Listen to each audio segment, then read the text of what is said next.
صلوا علیہ وآلہ۔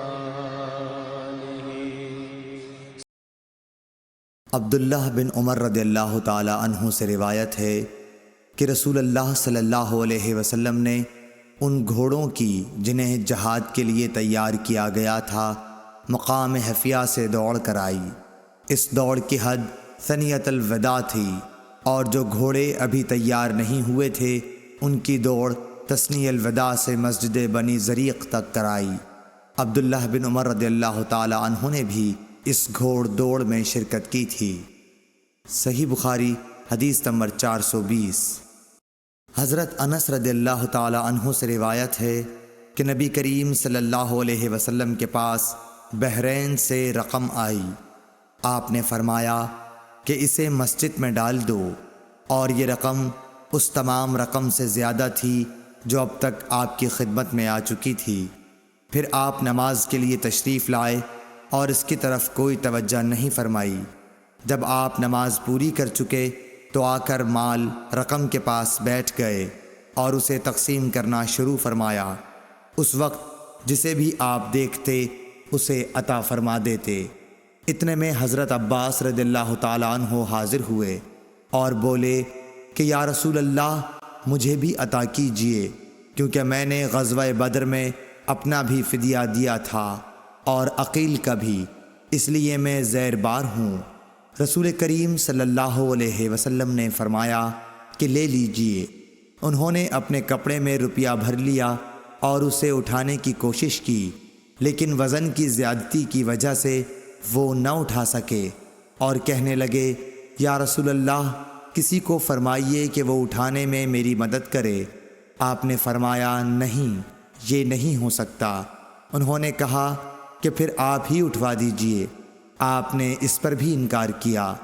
تب حضرت عباس رضی اللہ تعالی عنہ نے اس میں سے تھوڑا سا گرا دیا اور باقی کو اٹھانے کی کوشش کی، لیکن اب بھی نہ اٹھا سکے۔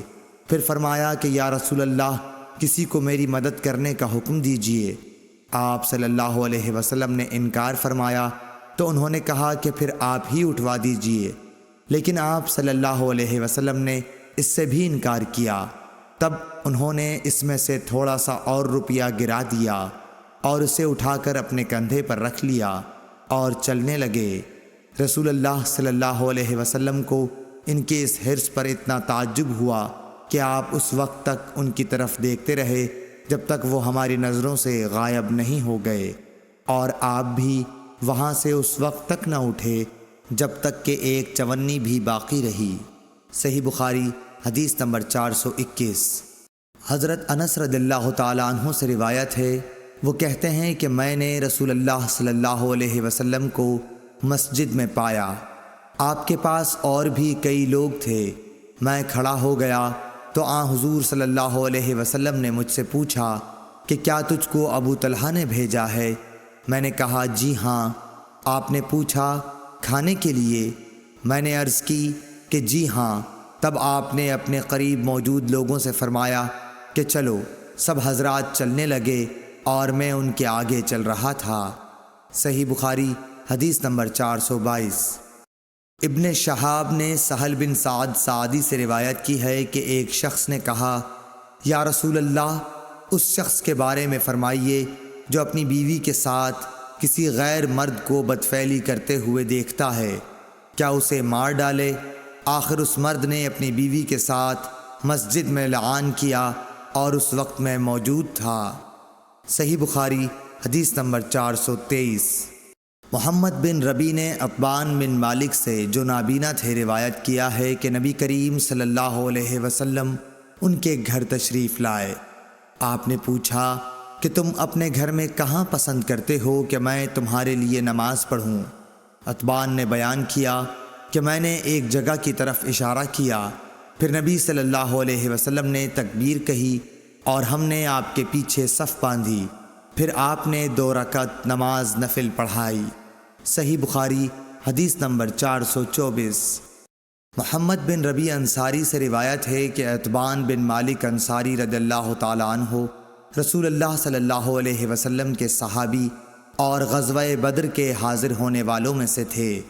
وہ نبی کریم صلی اللہ علیہ وسلم کی خدمت میں حاضر ہوئے اور کہا، یا رسول اللہ صلی اللہ علیہ وسلم، میری بینائی میں کچھ فرق آ گیا ہے اور میں اپنی قوم کے لوگوں کو نماز پڑھایا کرتا ہوں، لیکن جب برسات کا موسم آتا ہے تو میرے اور میری قوم کے درمیان جو وادی ہے وہ بھر جاتی ہے اور بہنے لگ جاتی ہے، اور میں انہیں نماز پڑھانے کے لیے مسجد تک نہیں جا سکتا۔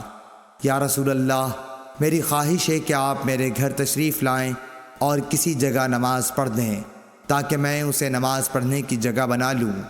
راوی نے کہا کہ رسول اللہ صلی اللہ علیہ وسلم نے اتبان سے فرمایا، انشاءاللہ تعالی میں تمہاری اس خواہش کو پورا کروں گا۔ اتبان نے کہا کہ دوسرے دن رسول اللہ صلی اللہ علیہ وسلم اور ابو بکر صدیق رضی اللہ تعالی عنہ جب دن چڑھا تو دونوں تشریف لے آئے اور رسول اللہ صلی اللہ علیہ وسلم نے اندر آنے کی اجازت چاہی۔ میں نے اجازت دے دی۔ جب آپ گھر میں تشریف لائے تو بیٹھے بھی نہیں اور پوچھا کہ تم اپنے گھر کے کس حصے میں مجھ سے نماز پڑھنے کی خواہش رکھتے ہو؟ اتبان نے کہا کہ میں نے گھر میں ایک کونے کی طرف اشارہ کیا تو رسول اللہ صلی اللہ علیہ وسلم اس جگہ کھڑے ہوئے اور تکبیر کہی۔ ہم بھی آپ کے پیچھے کھڑے ہو گئے اور صف باندھی۔ پس آپ نے 2 رکعت نفل نماز پڑھائی، پھر سلام پھیرا۔ اتبان نے کہا کہ ہم نے آپ کو تھوڑی دیر کے لیے روکا اور آپ کی خدمت میں حلیم پیش کیا جو آپ ہی کے لیے تیار کیا گیا تھا۔ اتبان نے کہا کہ محلے والوں کا ایک مجمع گھر میں لگ گیا اور مجمع میں سے ایک شخص بولا کہ مالک بن دخشن، یا یہ کہا ابن دخشن دکھائی نہیں دیتا۔ اس پر کسی دوسرے نے کہہ دیا کہ وہ تو منافق ہے جسے خدا اور رسول سے کوئی محبت نہیں۔ رسول اللہ صلی اللہ علیہ وسلم نے یہ سن کر فرمایا، ایسا مت کہو، کیا تم دیکھتے نہیں کہ اس نے لا الہ الا اللہ کہا ہے اور اس سے مقصود خالص خدا کی رضامندی حاصل کرنا ہے؟ تب منافقت کا الزام لگانے والا بولا کہ اللہ اور اس کے رسول کو زیادہ علم ہے، ہم تو بظاہر اس کی توجیہات اور دوستی منافقوں ہی کے ساتھ دیکھتے ہیں۔ رسول اللہ صلی اللہ علیہ وسلم نے فرمایا کہ اللہ تعالیٰ نے لا الہ الا اللہ کہنے والے پر اگر اس کا مقصد خالص خدا کی رضا حاصل کرنا ہو، دوزخ کی آگ حرام کر دی ہے۔ ابن شہاب نے کہا کہ پھر میں نے محمود سے سن کر حسین بن محمد انصاری سے، جو بنو سالم کے شریف لوگوں میں سے ہیں، اس حدیث کے متعلق پوچھا تو انہوں نے اس کی تصدیق کی اور کہا کہ محمود سچا ہے۔ صحیح بخاری حدیث نمبر 425۔ حضرت عائشہ صدیقہ رضی اللہ تعالی عنہا سے روایت ہے، آپ فرماتی ہیں کہ رسول اللہ صلی اللہ علیہ وسلم اپنے تمام کاموں میں جہاں تک ممکن ہوتا دائیں طرف سے شروع کرنے کو پسند فرماتے تھے، طہارت کے وقت بھی، کنگھا کرنے اور جوتا پہننے میں بھی۔ صحیح بخاری حدیث نمبر 426۔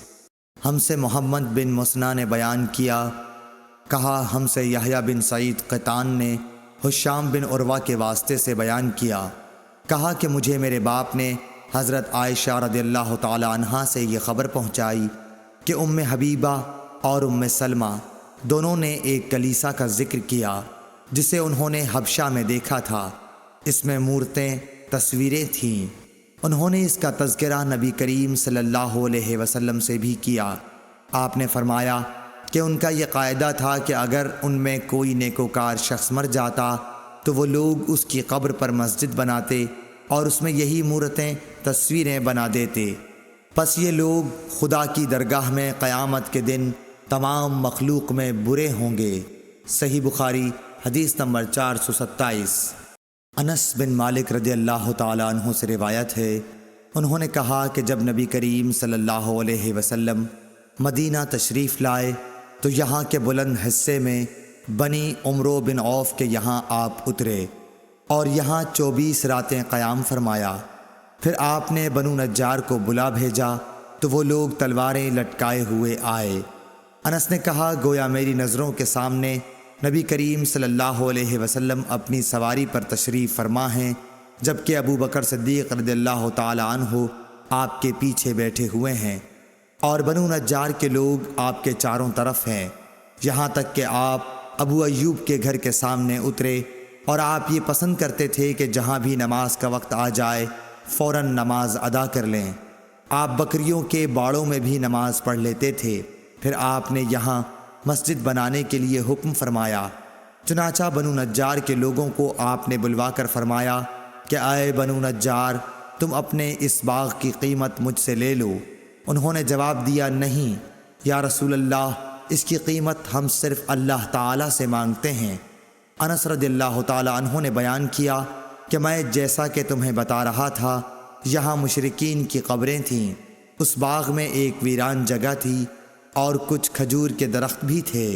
پس نبی کریم صلی اللہ علیہ وسلم نے مشرکین کی قبروں کو اکھڑوا دیا، ویرانے کو صاف اور برابر کر دیا اور درختوں کو کٹوا کر ان کی لکڑیوں کو مسجد کے قبلے کی جانب بچھا دیا اور پتھروں کے ذریعے انہیں مضبوط بنا دیا۔ صحابہ پتھر اٹھاتے ہوئے رجز پڑھتے تھے اور نبی کریم صلی اللہ علیہ وسلم بھی ان کے ساتھ تھے اور یہ کہہ رہے تھے کہ اے اللہ، آخرت کے فائدے کے علاوہ اور کوئی فائدہ نہیں، پس انصار و مہاجرین کی مغفرت فرمانا۔ صحیح بخاری حدیث نمبر 428۔